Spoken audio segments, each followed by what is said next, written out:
The beats, they're heavy, I tell you. I was already on Talladega Boulevard, and it took a lot to get these beads, if you can't tell. So I feel pretty proud of them. I'm going to wear them the whole time. Hope that's okay. Hopefully GoDaddy doesn't get too mad, but I think that more people will notice me today because of the beads. So I feel it is a positive ad. How about the track time? Oh, yeah, that. Good. I feel good here at Talladega. I mean, we went out there for practice. We were going to just do a couple of short little runs, make sure the travels were right, but it felt fine, so we stayed out for a long run at the beginning and ran in a pack a little bit, and then bump drafted with Dale Jr. Came in and got the travels just a little bit more perfect, and went back out and bump drafted with Cole. So things went good. I think the car feels really good. It's definitely going to be a challenge to keep it cool with 4 inches less of an opening to keep the engine cool. So you have to come out even further to show the grill. But I think it's going to be an interesting race, and being wider than Daytona, it's probably going to make it even more exciting. It's going to see a lot more moving around even. So if that's even possible coming from Daytona, but I felt good. All right, questions for Danica, let us know. We've got the wireless mics, and we'll bring them to you if you'd give us your name and affiliation before you ask. Go ahead, Chuck. Danica, Chuck Howard, NASCAR Media Group. A week of first for you here at Talladega. The next week, you've got a little monster called Darlington. Your thoughts on heading there and getting back in the Cup car, and what have you heard, and what have they been telling you about Darlington? I'm told it's not going to be so much about the track and getting comfortable and being up to speed or feeling good. It's going to be more about learning how to pass there and how that works, because it's a one lane, it's one groove in 1 and 2. I think it's high in 1 and 2, low in 3 and 4. And so just going too wide in 1 and 2 is a detriment to, a second a lap if you do that. So just being smart about when you're supposed to let off and give the position up for the sake of overall time. And getting used to that's going to be the hardest thing. Other than that, I mean, it's a new track for me. So feeling out the rhythm of the race is going to be another challenge. Nate Ryan, USA Today, straight ahead, Danica, right between. Thank you. There you go. Yeah, sorry. I'm so sorry. I don't ever know where it's coming from. It's all right. I can only imagine what it must be like up there, so especially difficult. with beads around your neck. So difficult. So Sunday, the number 10 car will be in the Cup race at Talladega, and it's inside the top 35, but this is a track where there's a huge potential for wrecks. And I think that if it were to wreck and some other cars do well, it could fall out of the top 35. Are you going to be focused a little bit more on that race because of that, given your situation going into Darlington and knowing that if it's outside the top 35, then obviously next weekend becomes a completely different animal for you? No, I won't be more focused on the race because of the position that the car is in. The 10 car was staying in the top 35. I will be focused on it after the weekend, and we will address Darlington a little different if it is outside of the top 35, because we'll have to put a lot more focus on qualifying. And I don't remember who I heard it from, but a couple of days ago somebody said it's so amazing how much, it was Cole actually, Cole Witt said it's amazing how much time these Cup guys get out of their cars for qualifying, and Cole's pretty decent at qualifying. So I'm sure it would be a big challenge, but I'm prepared to do it if I have to do it. But at this point in time, there's no reason to think about it. It's not going to help me. It's not going to help them. I'm still confident they're going to be just fine, and especially knowing where you're at and what you need to do at a place like this with a big track. There's cars that want to win the race that decide to lag back. So, I'm sure that they are going to have their own plan going into the race, and, there's going to be big accidents, and it's going to be just a matter of staying away from them. So I'm sure as long as they get past the start and the restarts, obviously, then, it's just going to be a matter of keeping your distance or leading and winning the race and staying all out of the way. I don't know, but I have a feeling they'll be just fine. But with a place like Talladega, as you pointed out, anything can happen. Do you watch the race? Do you watch the races you're not in those races? I do. I watch as many races as I can. Sometimes I have things that I have to do and commitments. But I watch as many of those Cup races as I can, as it's good to pick up things that I see for the future. And it's exciting. Hey, Ryan McGee, ESPN. How you doing? The going into Talladega, really maybe the last NASCAR track you haven't been to yet. Some places kind of have an aura about it. Did you feel that coming in today? I mean, beads aside, coming into a big place like this, sitting out in the middle of nowhere? No, beads on, beads up front. This is what makes Talladega special.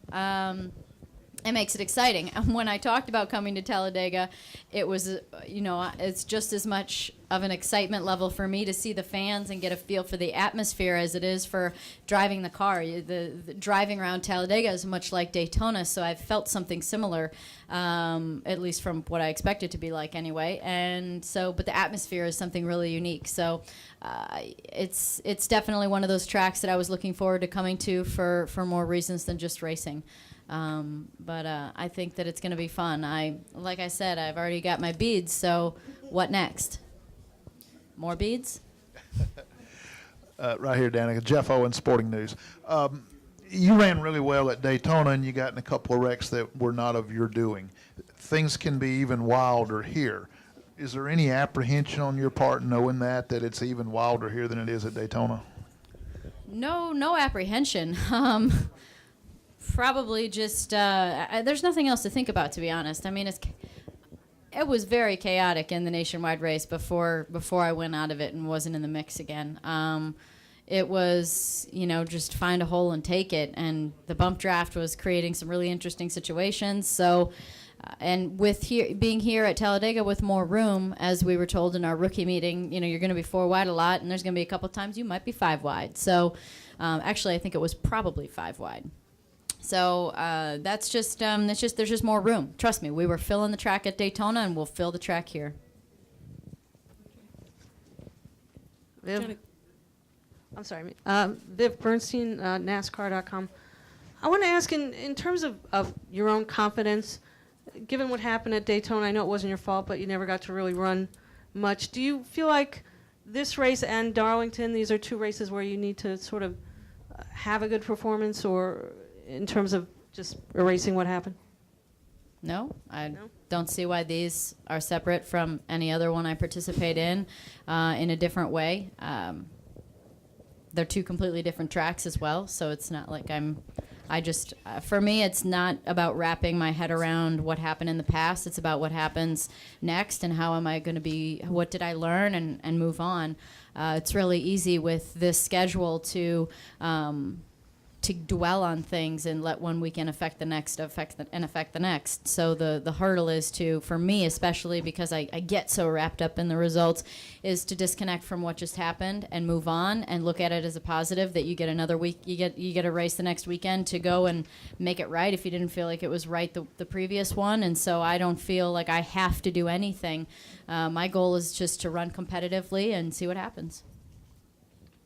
Jenna Fryer, AP, in the same circle, Thank little you. gap.